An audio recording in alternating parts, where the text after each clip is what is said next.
afternoon. You guys know me, my name is Eric Hoppy, and I'm going to be presenting on Generative Adversarial Networks, or GANs. Today we're going to talk about what my original goal was. I'll try to, as quickly as possible, discuss what is a GAN, how does it work. I could probably spend more than an hour trying to explain that, so that's the hard part.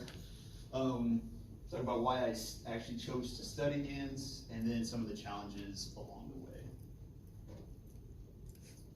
So my original goal, if you remember, was to build a deep convolutional generative adversarial neural network that would generate color imagery. I was going to go after pickup trucks or something along those lines.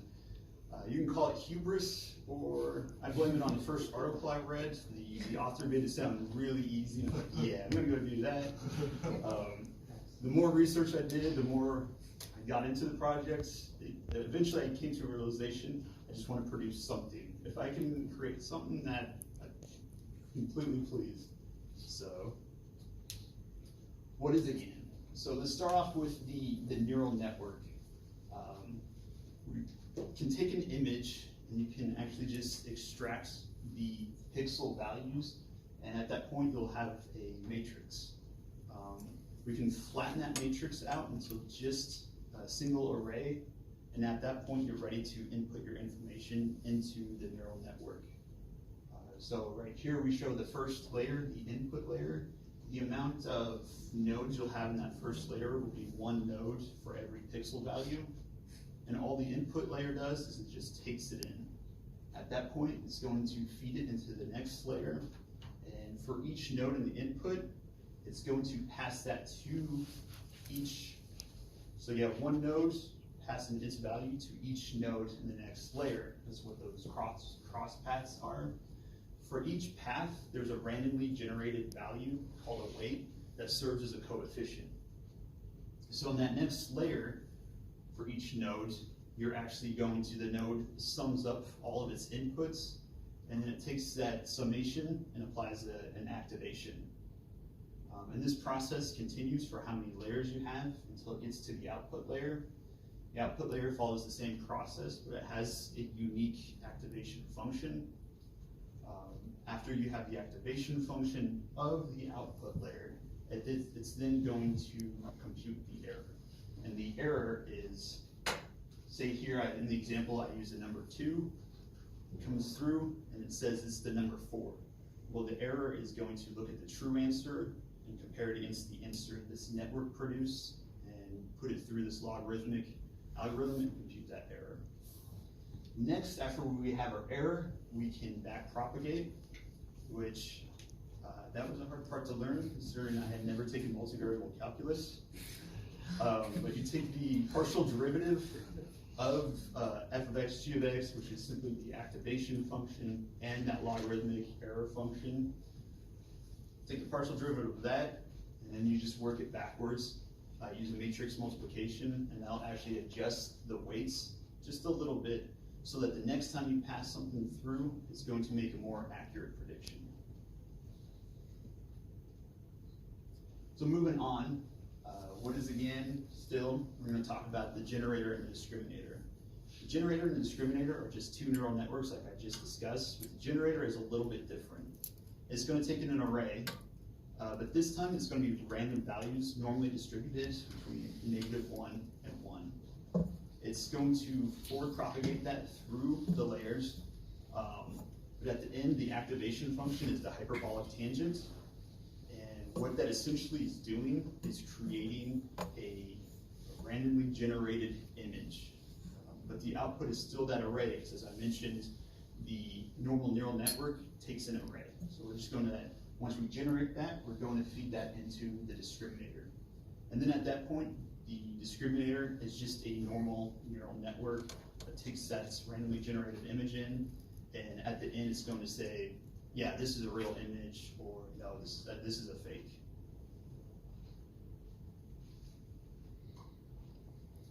So the process. Step 1, generator develops a batch of fake images. Step 2, the discriminator samples a real image, and then it samples a fake image, and then it adjusts its weights. The discriminator will adjust its weights. After that, The generator will produce another fake image. It'll then feed it into the discriminator. And at this point, the discriminator has been trained just a little bit to say, yeah, this is a fake image, but it's not going to overwhelm the discriminator, the generator. At this point, the error that the discriminator produces, we're going to feed that back into the generator to adjust its weights. So now that that whole process is over, we can discuss why did I study games. Well, from a software developer standpoint, which is what I want to get into, I wanted to develop something extremely complicated, and that I succeeded. That was a beast. But plus, I got to use several array lists. I got to implement a singleton class, an abstract class, an inner class, a buffered reader writer, and I, in the process, actually, for personal choice, transitioned from Swing to Java FX. So it was, in a sense, a beautiful combination of what I've been learning the last few years going through computer science. But on top of it, the project incorporated a lot of the math that I have learned throughout the last few years as well, to include linear algebra, multivariable calculus, which I didn't in fact learn, and statistics and probability. So challenges along the way. The biggest challenge was that backpropagation. For just the regular neural network, which I worked on over Thanksgiving for Professor Levnick's machine learning class, it took weeks to figure out. So here we have f of x, which is our activation function, and the output layer. We have, as I mentioned before, the logarithmic, how you compute the error, it's called your loss function. And as I said, you got to compute the gradient of g of f of x with respect to x. And here's the problem. All the articles that I had read assumed you have a really solid grasp of multivariable calculus. So all the articles just say, oh, compute that and then work it backwards. That's it. So it took a long time to even figure out what that triangular symbol meant when I hadn't taken multivariable calculus. So the only solution I really had there was just keep researching, and finally I found someone had explained out a really nice solution I was able to incorporate that. Over here we have the GAN, and this was actually just the last piece of the puzzle in the last few weeks. I've been stumped with actually trying to generate a number. And I put this in here because every article out there includes that, and that's the pseudocode for the final piece. And it's like, okay, that's easy. I've been struggling. Finally, my wife convinced me to swallow my pride and go talk to one of the math professors to help me with the partial derivative. That very same night, I was going over it again, and then I happened to notice a few keywords I hadn't noticed before, and then it all came together. For the discriminator, it says calculate that and ascend the weights. Because what you're producing here, when you actually come up with an output, a probabilistic output that this is a number 1, 2, you're creating a gradient. And how far off it is from the real solution, what you're doing is you're just going down that gradient until you find that real solution. So this actually is a min-max game. You want the discriminator to ascend the gradient, and you want the generator to descend the gradient. As soon as I saw that, the next day when I went and actually got Professor Starr to help me compute the gradient, I went and plugged it in, and we actually had it working. Other challenges, Python's TensorFlow. Every article just assumes you're using Python TensorFlow, so a lot of the explanations are vague, and there are gaps in explaining the architecture. Several times I actually would build something based on conjecture, get down the line, find a more specific article and saying I did it wrong. Crap, I gotta go rebuild now. And then debugging. This thing became so complicated and huge that when I'd have a bug, now I'm debugging this huge, complicated process. Solution to that, which is getting creative with my two-string methods. But at the same time, if something didn't work, I now was faced with, is this a bug? Is it one of the many variables I could have chosen to input? Is it bad math? Is it incorrect architecture? So the entire process was pretty frustrating. Just as a conclusion, I wanted to do a message to future students. Developing neural networks is hard. Developing generative neural networks is even harder. Definitely understand the math, statistics, probability, linear algebra, and specifically multivariable calculus. Get used to spending hours upon hours debugging. And the big one, research, because every time I thought I had the entire thing mapped out, so I'd get stuck, do more researches than I said. I'm like, oh no, this whole part is actually wrong. We have to start over. So, that aside, I wanted to present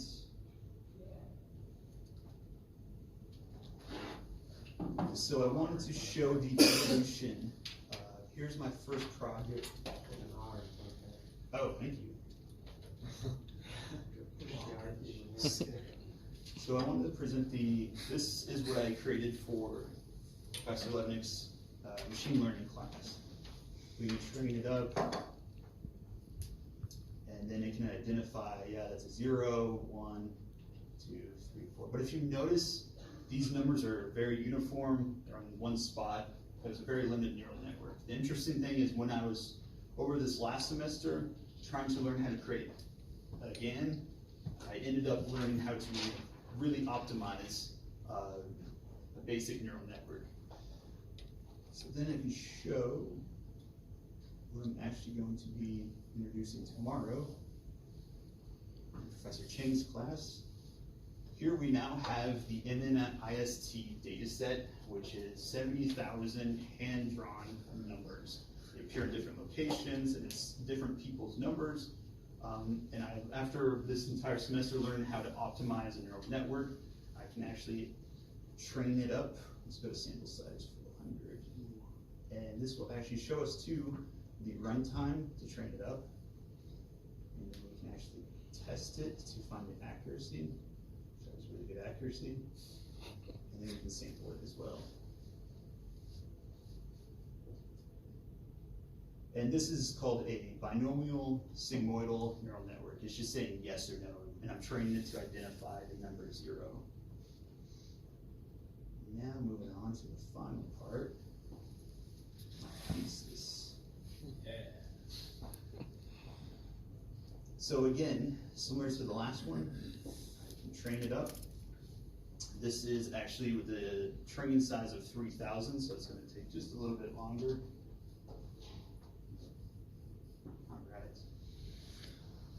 Test it out. Now, instead of just saying yes or no, it's actually trying to identify these handwritten numbers. And there is going to be a little bit error. See, like this thinks it's a 3.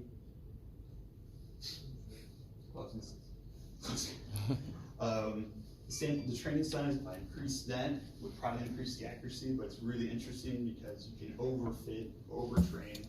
So it's all trying to find that balance.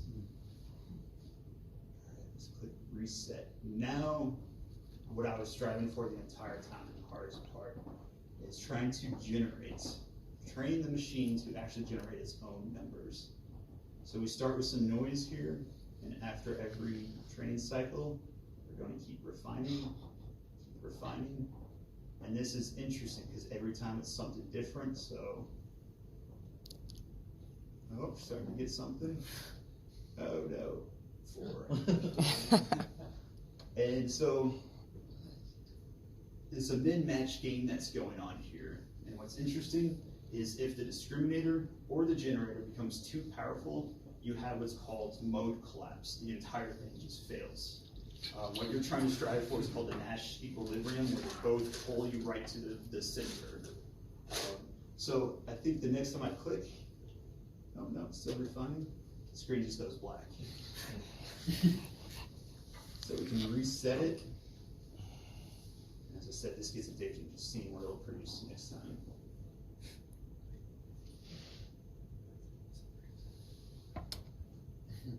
No. Oh, all right.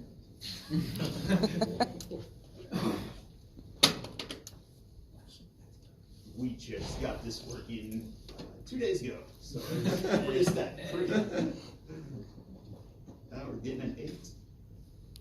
No. So it's probabilistic. Not only do I have a sample size of 10,000 and I'm creating a random number for the index, so it's jumping around and trying to learn these different numbers. But it's also probabilistic in the fact that it's learning to categorize each number. And what I suspect is actually happening, the number that eventually pops out is what the number the discriminator becomes extremely confident in knowing first. And that's what trains the generator into producing. Right now, this is actually pretty rough, and I could probably spend another semester just trying to learn to optimize all the different variables for a generative adversarial network. Close. Yeah. So when you're working with the learning network, what kind of work did you do to optimize the parameters with that? Trial and error was a lot of it. Originally, I was just getting, the hard part too is I didn't know what success looks like. So I would get this fuzziness, and then it kind of was like a Rorschach test. I'm like, oh, I'm starting to see a zero, maybe it's And so I would try all the different hyperparameters, the things you can actually choose before testing, which includes batch size, how much you train the discriminator before you even start training the generator, all these different things. Nothing was really working. It all produced this Rorschach test, which is really, I think, what I wanted to see, but it was really nothing.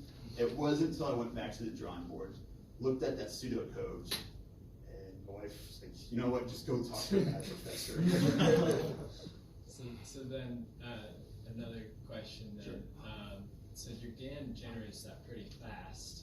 Yeah. Did you have to sacrifice some accuracy in order to get that speed? You know, I don't even know. I was really surprised. As I said, I implemented this pseudocode a few days ago after I got the gradient, the partial derivative. I was putting this in, and right now I'm actually doing 1-for-1. So the discriminator samples one fake, one real, and trains itself. Then the generator tries to produce another fake. So it's just 1-for-1, or really 2-for-1. Implemented the pseudocode, started clicking, got that noise, and then suddenly you see like it just snapped over like that, and it was a really clear 5, and I was just like, holy crap! So, any other questions? Yeah. Why do you want to generate the image of a number in the first place? So this is kind of the hello world of generative adversarial networks. Most people all do it with Python's TensorFlow, and it's just a matter of like 10 commands. But this is the standard database for getting your feet wet. What this can develop into is, for instance, someone actually just used TensorFlow to generate a piece of art that actually sold for $400,000 recently. NVIDIA has a website called This Is Not a Person. You go to it, and it's actually generated faces of people that aren't real. And I was searching for the article yesterday, but supposedly there is now a site you can go to that you put in a few keywords, and it'll actually generate fake news. That apparently seems really realistic. It's just what we do. Neural networks, on the other hand, it's popping up everywhere. Elon Musk actually just came out and said they're replacing all their driverless cars with the neural network, and he's betting all the car manufacturers are going to start doing that too. We'll see. Yeah. Can we see what some of the Java files look like, or just like curious what the neural network and all the layers, all the layer code. So you go in with your best intentions. I start out like I'm going to comment everything. So towards the end, I'm just like, whatever, this works. Partial derivative code. Oh, okay.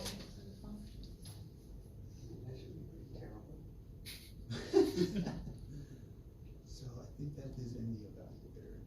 So here is hand button clicked. Oh, I'm in the wrong. Let's just close this up. Open the real. I was like, that looks really simple. It's 2. So this just starts becoming a beast. Here is the pseudocode. The discriminator is actually notes. As I said, I put this in at the very last second, and it's like, yeah, it works, good enough.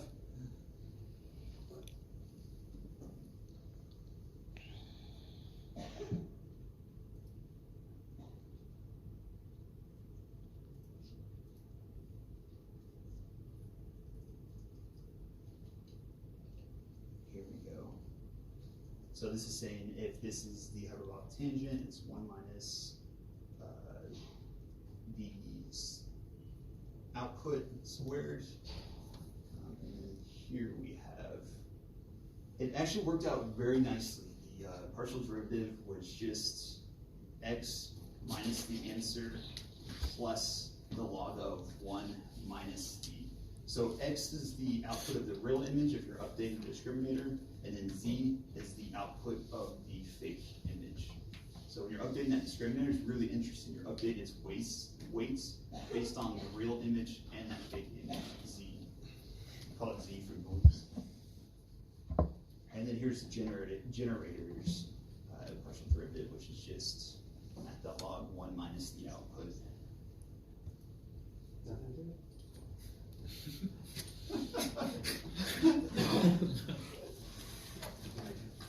I have not had a life this entire time.